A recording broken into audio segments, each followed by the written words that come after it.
Admiral Brennan looked up from his tactical display as the door opened, his expression already shifting to barely concealed annoyance. Another Pentagon diversity initiative, he thought, watching the woman in crisp fatigues enter the briefing room. She can probably handle a desk job, maybe logistics. His aide, Commander Reeves, smirked beside him as several SEAL operators turned to observe a newcomer. The woman moved with precise military bearing across the polished floor of the Naval Special Warfare Command Center, her boots silent despite the hard surface. "So what's your call sign, sweetheart?" Admiral Brennan asked with a chuckle, loud enough for the dozen operators to hear. The question hung in the air like a challenge, his tone suggesting he expected something amusing. Before we dive into this story, drop a comment and let us know what state you're watching from. Maybe you've witnessed similar moments where respect had to be earned in your community. The woman remained perfectly still, her dark eyes scanning the room with methodical precision. Each operator, each exit, each piece of equipment registered in her peripheral vision while Admiral Brennan waited for his entertainment. Commander Reeves leaned closer to his superior, whispering just loud enough for nearby personnel to catch fragments. $10 says it's something like cupcake or princess. The SEAL operators exchanged glances, some already grinning in anticipation of the Admiral's next joke. Lieutenant Torres, standing near the communications array, shook his head slightly and muttered to his teammate, "This is going to be painful to watch." The briefing room's fluorescent lights cast harsh shadows across the assembled faces, all turned toward the lone woman who stood with her hands clasped behind her back. She had not spoken since entering, had not acknowledged the Admiral's question, had not shown even the slightest reaction to the barely suppressed laughter rippling through the room. The silence stretched longer than anyone expected. Admiral Brennan's patience thinned as the woman continued her silent assessment of his command center. "Come on now," he pressed, his voice carrying a sharper edge. "We don't have all day for whatever game you're playing." The operators around the tactical table shifted restlessly, some checking their watches while others exchanged knowing looks. Petty Officer Martinez nudged his partner and whispered loud enough for several to hear. Maybe she forgot her call sign. First deployment jitters. The comment drew muffled chuckles from the assembled SEALs. Commander Reeves cleared his throat and stepped forward, clearly intending to move the briefing along. "Admiral, perhaps we should just proceed with the mission parameters." The woman's eyes moved from the classified displays to the weapons rack, then to the secure communications station, cataloging each piece of equipment with the practiced gaze of someone who understood their tactical applications. Her fingers remained steady at her sides, no nervous gestures betraying anxiety, despite the mounting pressure from a room full of elite operators questioning her presence among them. Admiral Brennan's frustration boiled over into open mockery. "You know what, gentlemen?" he announced to the room, his voice dripping with condescension. "This reminds me of our last joint operation with the Army. They sent us a female communications specialist who lasted exactly 47 minutes before requesting immediate extraction." The operators erupted in laughter, some slapping the table, while others shook their heads in shared amusement. Chief Warrant Officer Sullivan grinned and added his own commentary. "I remember that one, sir. Called for a helicopter because she broke a fingernail." The laughter grew louder, filling the briefing room with the sound of men who believed they were witnessing another inevitable failure. Lieutenant Commander Hayes leaned against the wall, arms crossed, studying the silent woman with obvious skepticism.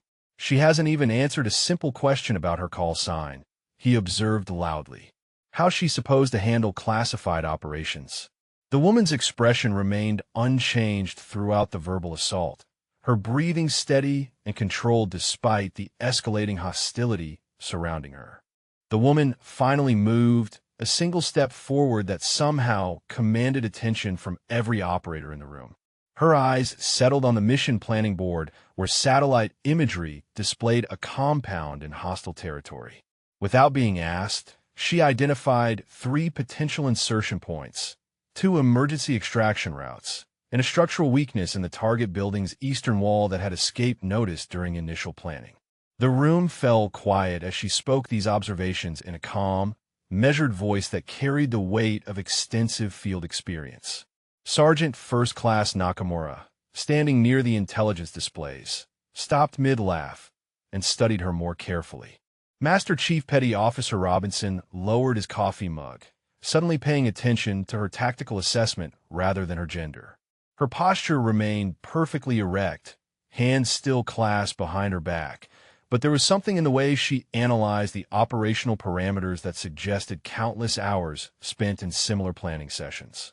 Admiral Brennan's smirk faltered slightly as he processed her unexpectedly professional commentary on mission elements that had taken his staff hours to develop. Admiral Brennan recovered his composure and forced his smirk back into place, unwilling to let a few tactical observations derail his entertainment. "Lucky guess," he announced to the room, drawing nervous chuckles from operators who had noticed the quality of her analysis. "Probably read the same intelligence reports we did." Commander Reeves nodded eagerly, supporting his superior's dismissal. "Anyone can point out obvious details on a satellite photo." The woman turned her attention to the weapons display, where specialized equipment lay arranged for the upcoming operation. Her eyes lingered on a particular rifle configuration that several operators had debated earlier. 2,600-meter effective range with that scope, she observed quietly. Optimal for overwatch positions on the northern ridge. The comment hit the room like a small explosion of silence. Staff Sergeant Chun, the unit's designated marksman, straightened visibly and stared at her with newfound interest. Master Chief Robinson set down his coffee entirely, recognizing expertise that went far beyond casual observation. Admiral Brennan felt his confidence wavering, but pushed forward with increasing desperation to maintain his dominance over the situation. Admiral Brennan straightened his shoulders and raised his voice, ensuring every operator in the briefing room could hear his next words clearly. "All right, enough dancing around the question," he declared with theatrical authority. "I asked you a simple question when you walked in here, and I expect a simple answer." The room grew silent as 23 pairs of eyes focused on the lone woman standing before the mission planning boards. "What is your call sign?" His tone carried the weight of command and the expectation of immediate compliance. Commander Reeves crossed his arms and leaned back against the communications console, clearly anticipating the entertainment value of whatever rookie designation she would reveal. Lieutenant Torres stopped his equipment check entirely, while Petty Officer Martinez elbowed his partner in anticipation. Master Chief Robinson found himself holding his breath, something about her previous observations making him suspect this moment might not unfold as the Admiral expected. The fluorescent lights hummed overhead as the woman slowly turned from the tactical displays to face Admiral Brennan directly, her dark eyes meeting his with unwavering calm and professional confidence. The woman held Admiral Brennan's gaze for 3 heartbeats before speaking, her voice carrying across the silent briefing room with absolute clarity and confidence. "Iron Widow." The 2 words dropped into the silence like stones into still water. Admiral Brennan's expression froze, his smirk locked in place as his brain processed what he had just heard. Commander Reeves straightened from his casual lean against the console, confusion flickering across his features. Several operators exchanged uncertain glances, the name registering as somehow significant but not immediately placing its meaning. Lieutenant Torres frowned and looked toward Master Chief Robinson, who had gone completely still beside the tactical display. Staff Sergeant Chin's eyes widened slightly as recognition began to dawn. Petty Officer Martinez turned to his partner with a questioning look, sensing the shift in atmosphere, but not understanding its source. The woman remained perfectly composed, her hands still clasped behind her back, watching Admiral Brennan's face as the implications of her call sign slowly penetrated his consciousness.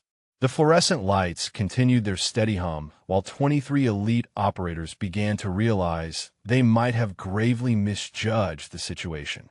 Master Chief Robinson was the first to break the stunned silence, his voice barely above a whisper. "Iron Widow!